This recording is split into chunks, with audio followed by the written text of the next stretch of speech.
দেশে জঙ্গিবাদ উত্থানের মতো কোনো ঘটনা ঘটেনি বলে জানিয়েছেন স্বরাষ্ট্র উপদেষ্টা জাহাঙ্গীর আলম চৌধুরী। আইন শৃঙ্খলা পরিস্থিতি ধীরে ধীরে উন্নত হচ্ছে বলেও জানান তিনি। পুলিশের মাধ্যমে নিরীহ কেউ যেন হয়রানির শিকার না হয় সেই বিষয়ে সজাগ থাকার পরামর্শ দেন উপদেষ্টা। সকালে রাজধানীর বিভিন্ন থানা পরিদর্শনে গিয়ে এসব কথা বলেন তিনি। ঈদ শুভেচ্ছা বিনিময় ও থানা পরিদর্শনের অংশ হিসেবে দুপুরে ঢাকার তেজগাঁও শিল্পাঞ্চল থানায় যান স্বরাষ্ট্র উপদেষ্টা জাহাঙ্গীর আলম চৌধুরী।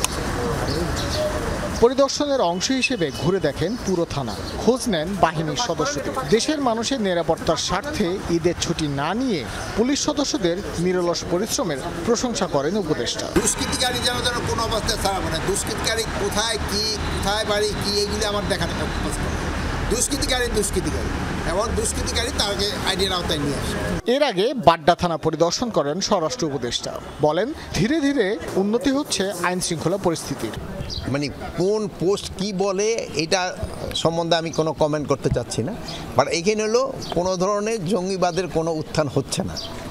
আপনারা আমার থেকে আরও ভালো জানেন, কোনো ধরনের আমরা দায়িত্ব নেওয়ার পর কোনো ধরনের জঙ্গিবাদের কোনো কিছু দেখছেন, কোনো কিছু হয় নাই। এবং আল্লাহ দিলে আপনারা যদি সবাই সহযোগিতা করেন জনগণ সাথে নিয়ে, আমরা যদি কোনো ধরনের কোনো সমস্যা হয় আমরা সবাই একসাথে মিলে সমাধান করব। গণ অভ্যুত্থানকে কেন্দ্র করে মিথ্যা মামলায় প্রতিপক্ষকে ফাঁসানোর অভিযোগ খতিয়ে দেখার কথা জানান উপদেষ্টা।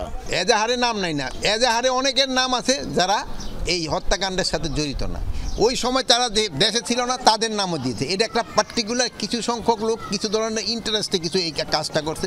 এটা যেন না হয় এই জন্য আমরা কিন্তু ইনভেস্টিগেশনটা খুব প্রপারভাবে করতেছি।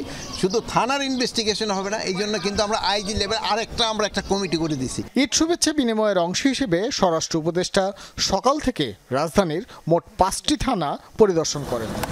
ভাস্কর ভাদুরী, যমুনা নিউজ, ঢাকা।